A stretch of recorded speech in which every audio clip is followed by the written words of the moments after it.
Hi everybody in Research Methods. Psych 290, Section 13 would be what we would be covering if we were in class on March 19th. This whole thing is so crazy. We are going to still finish the same content, but of course we're doing it remotely now rather than in person. Well, unfortunately, what we would be covering this day might be a little more difficult to understand if we're not meeting face-to-face, but I'm here for you. Contact me, call, email, Canvas, text, whatever I can do to help. So, Section 13. And there will be an exam available for you right after this, right after we cover this, and you can take it anytime. We officially start again on April 6th, but you can really take it anytime you want. Take it at home, use your notes, whatever, it's fine. So, error and the experiment. We're going to talk about the way to set up an experiment, which is not what any of you are doing for your paper, but it's still important to know as part of a research methods class and as part of being a psychologist. So, 6 terms that have to do with setting up an experiment.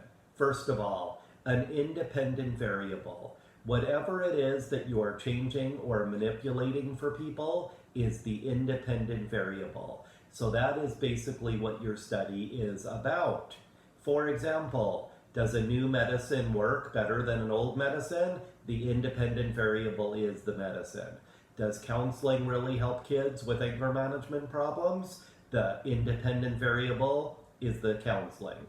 Does it really help to go on a diet to lose weight? Well, the diet would be the independent variable.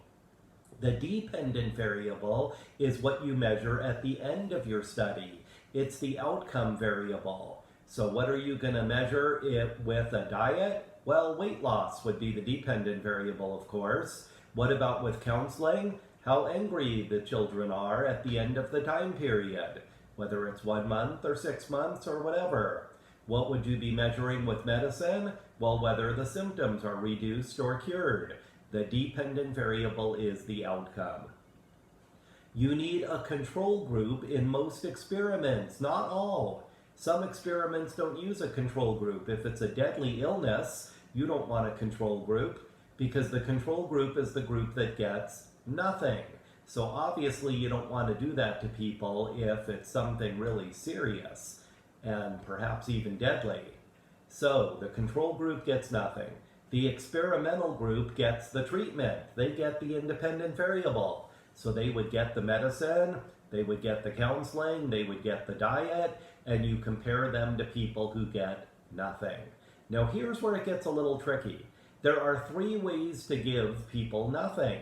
You can do just giving them nothing. They don't get the medicine, they don't get the counseling, they don't get the diet in a different study. But here's 2 other ways. You could give people a placebo. That's a little ridiculous when it comes to a study on dieting. You can't give people fake food, but what you could do is give them food they don't know is healthy, perhaps. You know, using a substitute for their sugar or their carbs. You could do that. Another way to do a placebo is with medicine, and that's the most common.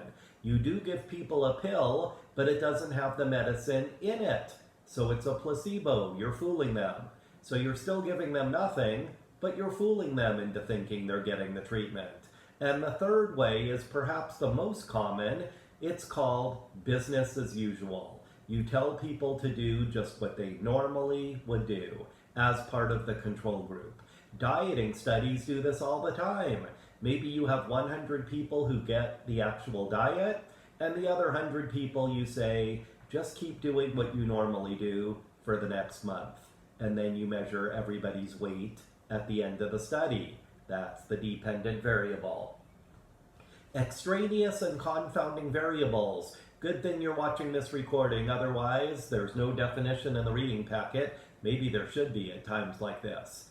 Extraneous. Think of the 5 letters that start the word extra. There are extra factors in your study that you did not anticipate, such as most of the people who sign up are males, or they are older than you would have expected, or they're honors students. extra factors that you didn't expect that could cause error in your study. That's why this chapter is Error and the Experiment. Another problem is confounding variables. What if something happens during your study that changes everything? For example, a breakout of a new virus like COVID-19 that we're dealing with now, or the stock market crashes, or there's a terrible rainstorm and people have to, I don't know, stay in their houses and not go to their sporting event or whatever your study's about. All kinds of things could happen during the study, during the course of your experiment.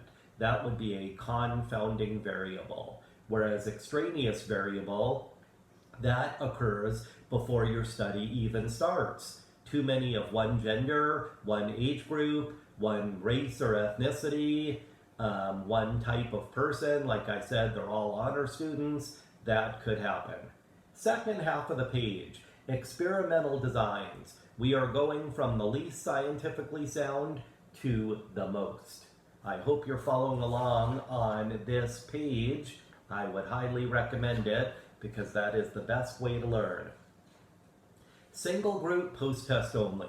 What if you only have one group of people and you have no other choice? There is no control group.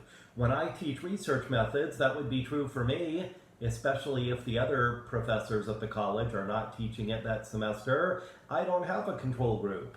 So therefore, I could pick people at random within our class. I could do some kind of intervention, like a new software program, and then measure them after the fact. The X is the intervention, like starting a new software program for some of you, and the O would be the observation of what you learned. Go down a little bit, and we are now talking about the same thing. However, I see a little typo here. It's random. So the first one, maybe I don't pick you at random, maybe I select certain people for a reason, but the second one is picking those people at random. So my apologies for the typo in your reading packet. The first one is not random, the second one is. The third one, single group, random selection, pre-test, post-test design. What if I have the chance to test you before I put the intervention in place and after? That's why it goes OXO. I still pick people at random, but I have the opportunity to test them, in this case, before I even start the intervention, like new software or new medicine or whatever. The fourth one, randomized post-test only control group design. This is a little tricky. Neither group has a pretest. There's no time for it.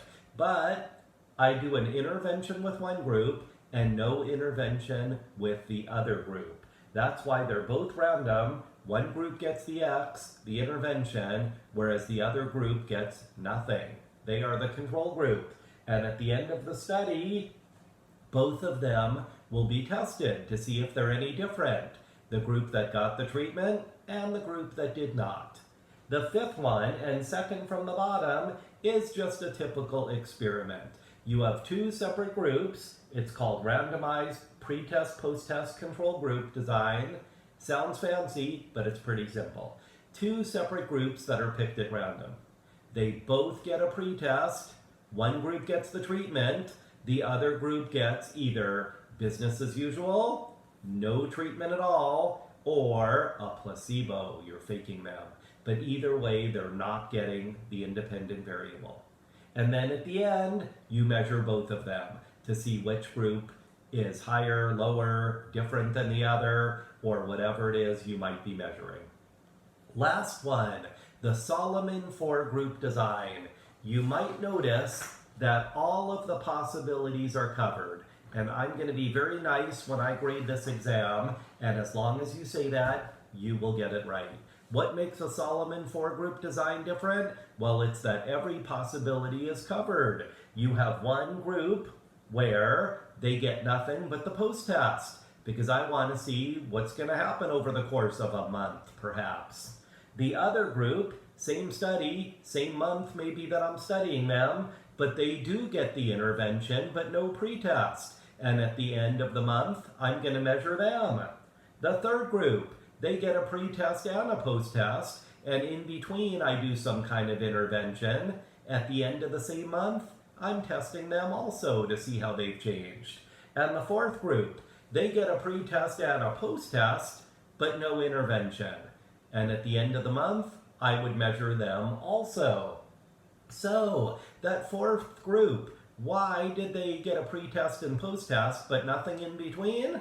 Because we might want to know, are they reacting to the pretest and not the intervention? Maybe it's the fact they've seen the test already, they know what to expect. So that's why we test them before and after and do nothing in between. But keep in mind, that being a control group, there are 3 ways to give them nothing. A placebo, business as usual, just keep doing what you're normally doing. Certainly we wouldn't tell a student not to study for a whole month. They need to be doing that. Just do what you normally do, even if you're not getting the new software program that we're using. So, there are 4 groups. So how come all researchers don't do the Solomon 4-group design? Well, do you want to be keeping up with 4 groups? Not everybody does. It's a lot more work to do it that way. It's more comprehensive, and on the exam, if you say all the bases are covered, all the possibilities are taken into account, that's totally fine. So that's all you need to know for this chapter. Now, remember I hold this up, or I put it on the overhead, the document camera, every week in class? Well, since we're not meeting in class, I want to remind you that there is an exam over these sections of the reading packet. APA style, null hypothesis and alpha levels, and also the same day we would have covered percentages, percentiles, and the normal curve. And then this, what we just did now, the experiment and issues of control. The bad news is, you're not in class with me and all of your classmates to learn this stuff. The good news is, you are allowed to take this exam at your leisure, email it back to me as an attachment or through Canvas. That's easy to do, just fill it out and attach it and send it right back. And you can use all your book, your notes, anything else. You ever watch Who Wants to Be a Millionaire? Phone a friend, call me. I can't tell you the answer, but I can at least explain to you what you're doing.